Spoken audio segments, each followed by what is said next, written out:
بسم اللہ الرحمن الرحیم۔ ایسے 10 کام جو ہم بستری میں حرام ہیں مگر میاں بیوی وہ گناہ ہی نہیں سمجھتے۔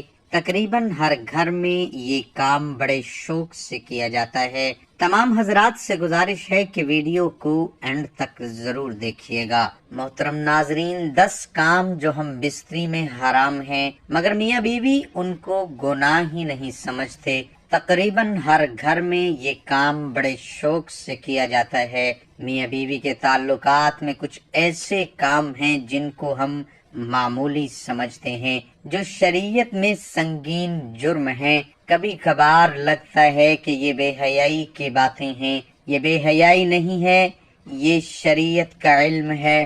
ہاں، اگر ہم اس طرح کی باتیں اپنی خواہش کے مطابق کریں تو یہ بے حیائی ہے۔ ایک شخص حضور صلی اللہ علیہ وآلہ وسلم کی خدمت میں حاضر ہوا اور کہا، حضرت مجھے کسی شخص نے بتایا کہ اپنی بیوی کے ساتھ صحبت کرنے سے 40,000 سال کی عبادت کا ثواب ملتا ہے۔ برائے مہربانی بتائیے کیا یہ بات صحیح ہے؟ یہ حدیث نظروں سے نہیں گزری، البتہ حدیث میں ثواب کا ذکر ہے۔ محترم ناظرین، 10 ایسے کام جو ہم بستری میں حرام ہیں مگر میاں بیوی ان گناہ کو گناہ نہیں سمجھتی۔ ناظرین، پہلا گناہ جس کو میاں بیوی کے تعلقات میں معمولی سمجھا جاتا ہے کہ اپنے نزدیک آنے سے انکار کرنا۔ جامعہ صغیر میں یہ روایت ہے کہ آپ صلی اللہ علیہ وآلہ وسلم نے فرمایا، جب شوہر اپنی بیوی کو بلائے ہم بستری کے لیے تو عورت پر واجب ہے کہ وہ فوراً اپنے شوہر کی بات مان لے، سوائے شرعی عذر کے۔ شرعی عذر کی وجہ سے بیوی انکار کر سکتی ہے، یعنی ایسی کوئی شرعی مجبوری مثلاً ماہواری وغیرہ آ جائے۔ لیکن اگر شرعی عذر نہیں ہے، آپ صلی اللہ علیہ وآلہ وسلم فرماتے ہیں کہ وہ عورت فوراً اپنے شوہر کی بات مان لے، خواہ وہ اونٹ کی وہ سیٹ جس پر بیٹھ کر سواری کی جاتی ہے اس پر ہی بیٹھا کیوں نہ بلا رہا ہو۔ رسول اللہ صلی اللہ علیہ وآلہ وسلم نے فرمایا، قسم ہے اس ذات کی جس کے قبضے میں میری جان ہے، جو شخص اپنی بیوی کو اپنے پاس بستر پر بلائے وہ انکار کر دے تو باری تعالیٰ اس سے ناراض رہتا ہے یہاں تک کہ شوہر اس بیوی سے راضی ہو جائے۔ ایک جگہ اور روایت ہے کہ رسول اکرم صلی اللہ علیہ وآلہ وسلم نے فرمایا، جب کوئی مرد اپنی بیوی کو اپنی حاجت پوری کرنے کے لیے بلائے تو وہ ضرور اس کے پاس آئے، اگرچہ تنور پر روٹی ہی کیوں نہ بنا رہی ہو۔ اس معاملے کو جو خواتین جو اپنے شوہر کو حق دینا چاہتی ہیں وہ اس بات کو مد نظر رکھیں کہ جب اس معاملے میں کوتاہی ہوتی ہے تو انسان دوسری جگہ اپنی خواہش پوری کرنے جاتا ہے اور یہ بات بھی بیوی برداشت نہیں کر سکتی، اس لیے شریعت نے اس معاملے کی اہمیت بیان کی ہے۔ دوسری روایت صحیح بخاری کی ہے کہ آپ صلی اللہ علیہ وآلہ وسلم نے فرمایا، جب شوہر اپنی بیوی کو ہم بستری کے لیے بلائے اور بیوی انکار کر دے اور شوہر اپنی بیوی سے ناراضگی کی حالت میں سو جائے تو جب تک وہ ناراضگی کی حالت میں سوتا رہے گا فرشتے بیوی پر لعنت بھیجتے رہیں گے۔ ناظرین، اس حدیث میں 2 باتیں ہیں۔ نمبر 1، عورت کا انکار کرنا بغیر کسی شرعی عذر کے ہو۔ نمبر 2، عورت کے انکار کرنے کی وجہ سے شوہر ناراض ہو جائے اور ناراضگی ہی میں پوری رات گزارے۔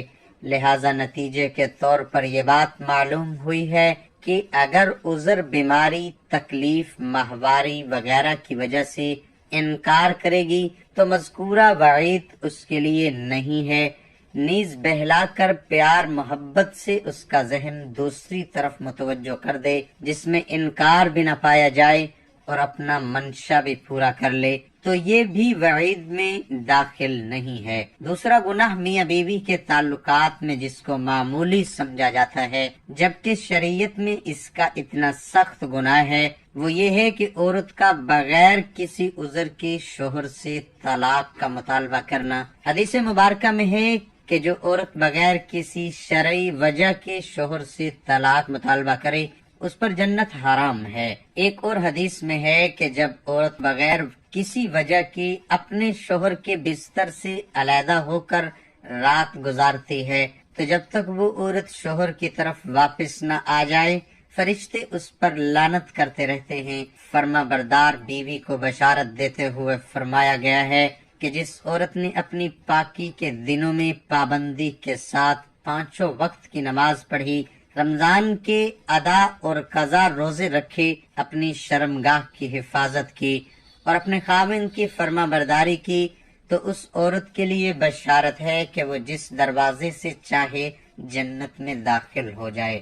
صحیح جامعہ صغیرہ میں روایت ہے کہ آپ صلی اللہ علیہ وآلہ وسلم نے فرمایا، بغیر عذر کے خلا لینے والیاں اور اپنے شوہر سے چھٹکارا حاصل کرنے والیاں، گھر اجاڑنے والیاں، یہ اس امت کی منافق ہیں۔ دوسری روایت میں فرمایا، جس عورت نے بغیر کسی سبب کے اپنے خاوند سے طلاق طلب کی اس پر جہنم واجب ہو جائے گی اور وہ جنت کی خوشبو بھی نہیں سونگے گی۔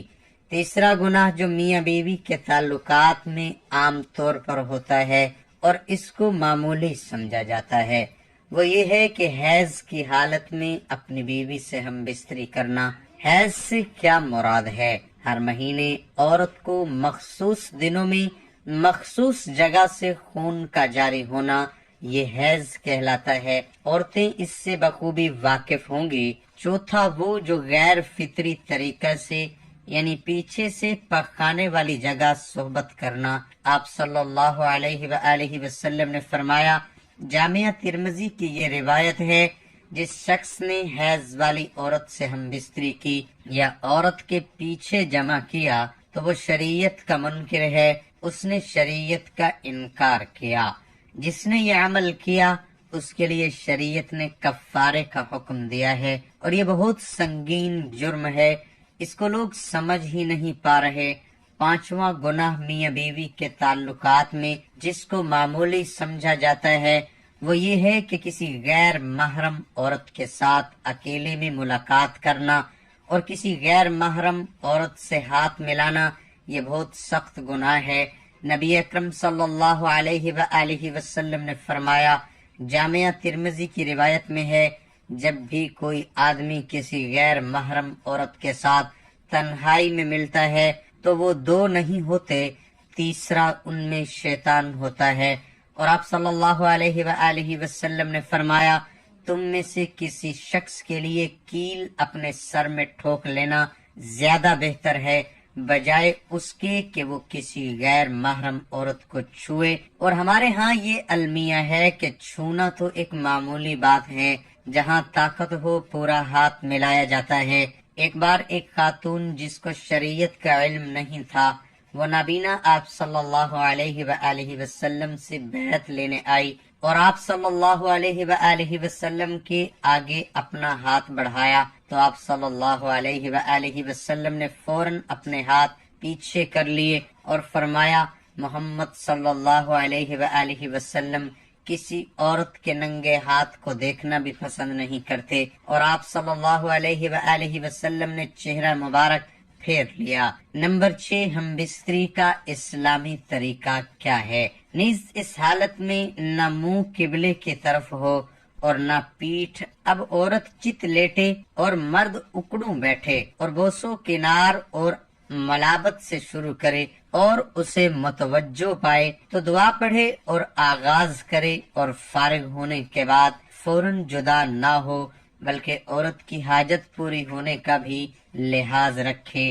نمبر 7، شرعی اعتبار سے بیوی جس طرح چاہے صحبت کر سکتی ہیں، کھڑے ہو کر، بیٹھ کر، لیٹ کر، آگے کی طرف سے، پیچھے کی طرف سے، اگلی شرمگاہ میں، مرد اوپر ہو اور عورت نیچے، یا اس کے برعکس جس سب طرح بیوی سے صحبت کرنا جائز و درست ہے، البتہ پچھلی شرمگاہ پاخانے کے مقام میں صحبت کرنا جائز نہیں، حرام ہے۔ نمبر 8، جمع کا بہترین طریقہ اور جمع میں بہتر طریقہ یہ ہے کہ عورت نیچے ہو اور مرد اوپر، اگرچہ اس کے برعکس بھی جائز ہے، اور اگر مرد عورت سے پہلے فارغ ہو جائے تو اسے عورت کے فارغ ہونے تک برابر مشغول رہنا چاہیے، ہٹنا نہیں چاہیے۔ نمبر 9، صحبت کے لیے تیار کرنا۔ صحبت سے پہلے عورت کو جمع کے لیے مکمل طور پر آمادہ بھی کر لینا چاہیے۔ پیار و محبت کی باتیں اور کام کے ذریعے عورت کو مکمل طور پر تیار کیے بغیر صحبت کرنا اچھا نہیں، اور صحبت کے بعد دونوں کو پیشاب بھی کر لینا چاہیے تاکہ اگر منی کا کوئی قطرہ سوراخ میں رہ گیا ہو وہ خارج ہو جائے۔